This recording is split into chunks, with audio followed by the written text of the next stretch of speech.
me finish.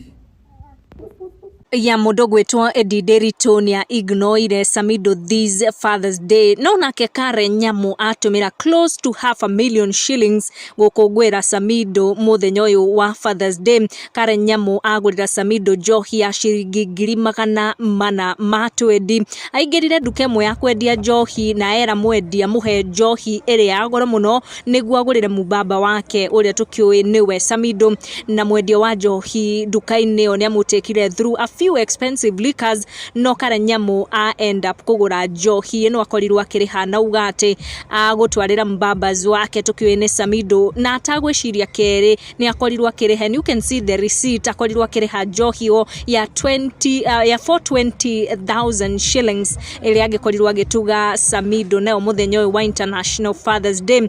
Oroho ni akorirwo post a few videos and photos ya Samido enjoy time na twana twao. Oroho ni akorirwo post a video of Samido enjoy time na kairetu gake karia magishiaga na one DJ goko bururi-ini na ndanakorwo agikungwira DJ ucio this Father's Day no ni akorirwo akigweta na agicokeria Samido ngatho muno ni gutwika baba mwega kuri twana twao. That is how Father's Day yakorwo celebrate nyumba ino ya Karen Nyamu maragiciana Samido at the moment thutha wa Eddie Derito kumagana na guthie kuria US. Make sure no turn on your notification or subscribe niguo hindi ciothe twaikia video gakorwo wa mbere gukinyirwo. Thank you for watching, tucamanie in our next one.